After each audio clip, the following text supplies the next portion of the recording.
ఆయన ఇచ్చిన statement drunk and drive బంద్ చేస్తాం, ఫుల్ దాగచ్చు, ఊగచ్చు, బండి నడపచ్చు.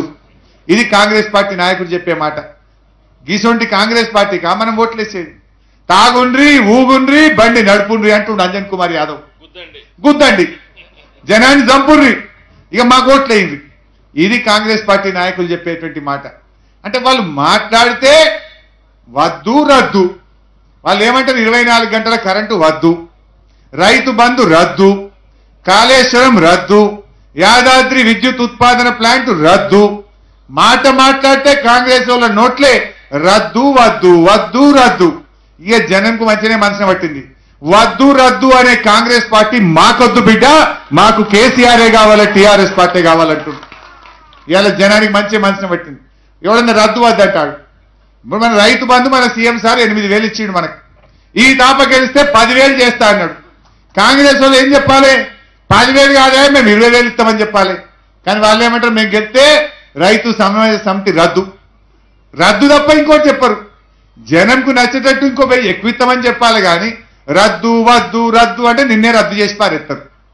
అంతేనా కాదా? దయచేసి మీ అందరు కూడా ఆలోచన చేయండి. ఈ ప్రభుత్వం ప్రజల కోసం పనిచేసే ప్రభుత్వం, సంక్షేమ ప్రభుత్వం. వాళ్ళు కూటమి కట్టుకొని బయలుదేరిండ్రు. కౌరవుల్లాగా 100 మంది వచ్చినా మనం సింగిల్ గా వస్తున్నాం. పాండవుల్లాగా గెలుపు టీఆర్ఎస్ అవుతుంది, న్యాయం గెలుస్తుంది, ధర్మం గెలుస్తుంది తప్ప మీరు మంది బాగుండొచ్చు. కానీ ఇవాళ ప్రజల దీవెనలు టీఆర్ఎస్ పార్టీకి ఉన్నాయి. వాళ్ళకి ఏమున్నది? పైసలు ఇచ్చే కట్టలు పెట్టెలు పంపే చంద్రబాబు నాయుడు మా వెనుకున్నాడు, సిపిఐ పార్టీ ఉన్నది, కోదండరామ్ ఉన్నాడు, కాంగ్రెస్ ఉన్నది. మేము మంది బాగున్నాం, ఓట్లు మాకే పట్టాయి అంటున్నారు. బిడ్డ మీ దగ్గర రాసి ఉన్నది, మా దగ్గర వాసి ఉన్నది. మీదేమో వాపు, మాదేమో బల్పు.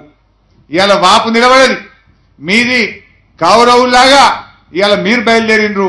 పాండవుల్లాగా న్యాయంగా ధర్మంగా తెలంగాణను తెచ్చి ఇవాళ ఈ తెలంగాణను అభివృద్ధి చేసే దిశగా ఇవాళ టీఆర్ఎస్ పార్టీ పనిచేస్తా ఉంది. నేను ఒక్కటే కోరుతున్నా, మీ కళ్ళ ముందు ఉన్నది చూసే మీరు ఓటేయండి. మేమేదో చెప్పినామని అడుగుతలేం. 10 ఏళ్ల కాంగ్రెస్ పరిపాలన గుర్తు తెచ్చుకోండి, 4 ఏళ్ల టీఆర్ఎస్ పాలనను గమనించండి, గమనించి ఓటేయండి. మీరు 10 ఏళ్ల కాంగ్రెస్ లో వలసలు, రైతు ఆత్మహత్యలు, ఎరువుల కొరత, కరెంటు కోత, విత్తనాల కొరత, 200 పెన్షన్, ఆ రోజు సర్కార్ దవాఖానలు మూలగబడ్డాయి. రైతు బంధు కింద రూపాయి ఇయ్యలే, రైతు బీమా లేదు. ఈ రోజు 1000 రూపాయల పెన్షన్, రైతు బంధు కింద 8,000, రైతు బీమా కింద 5 లక్షల పరిహారం. ఇవాళ 24 గంటల కరెంటు, కేసీఆర్ కిట్టు, ప్రభుత్వ దవాఖానలో వసతుల మెరుగు, ఈ రోజు 1000 రూపాయల పెన్షన్. ఇవన్నీ కూడా మీరు ఆలోచన చేయండి. అంతెందుకు, ఇలా బతుకమ్మ పండుగ వస్తే మా అక్క చెల్లెలకు కన్న కొడుకు చీర కొనియకపోతే పెద్ద కొడుకులాగా ప్రతి ఒక్కరికి కూడా పండుగ పూట చీరలు పంపిండు మన కేసీఆర్. ఈ తాప రాలేదంటుంది అక్క. కాంగ్రెస్ వాళ్ళే అడ్డం పడ్డారు. ఏం చేయమంటావు? వేములవాడకి వచ్చినాయి చీరలు. వేములవాడకి వచ్చినాక ఇక ఓట్లున్నాయి, గా చీరలు ఇస్తే ఓట్లన్నీ టీఆర్ఎస్కే పట్టాయని ఇయ్యొద్దని కాంగ్రెస్ వాళ్ళు అడ్డం పడ్డారు. ఇదేమో కొత్తగా ఇచ్చినామా మనం? అంతకుముందు బతుకమ్మకి ఇచ్చినాం, పోయిన బతుకమ్మకి ఇచ్చినాం, ఈ బతుకమ్మకు కూడా మన కేసీఆర్ సార్ పంపిండు. కానీ కాంగ్రెస్ వాళ్లకు ఓర్వలేనితనం, దానికి కూడా అడ్డం పడ్డారు. నేను గిట్లనే మాట్లాడుతుంటే మా దగ్గర ఉమక్కు ఉంటుంది. ఉమమ్మ లేచింది కిందికేరు, బిడ్డ ఆడిపోతాయి చీరలు, మా సిద్దిపేట కాడ, సిద్దిపేటకు వచ్చిన చీరలు వాపసు పోతాయి. సరే కాంగ్రెస్ వాళ్లకు కళ్ళు మండినాయి, ఈ బతుకమ్మకు అందనీయలేదు. కానీ ఇక నెల అయితే ఎలక్షన్ అయిపోతుంది, మళ్ళీ వచ్చేది కారేనే కేసీఆర్ఏనే. బతుకమ్మకు కాకపోతే జనవరిలో సంక్రాంతికి ఇత్తడు పో బిడ్డ, మా తెలిసిపో అన్నది. యాడిపోతే సిద్దిపేటకు వచ్చిన చీరలు ఉన్నది. ఇంకా ఉమక్ అన్నట్టు వేములవాడకి వచ్చిన చీరలు వాపసు పోతాయి. ఇక నెల తర్వాత మళ్ళీ వచ్చేది గులాబీ పార్టీనే, కారు గుర్తులేనే, టీఆర్ఎస్ పార్టీలేనే. గా చీరలు మీకే వస్తాయి, మళ్ళీ సంక్రాంతి పండుగకి ఇస్తారు. కానీ కాంగ్రెస్ వాళ్ళు ఏంటంటే వాళ్ళు ఓర్వలేరు. మన కేసీఆర్ గారు ఒక పాలసీగా తీసుకున్నాం.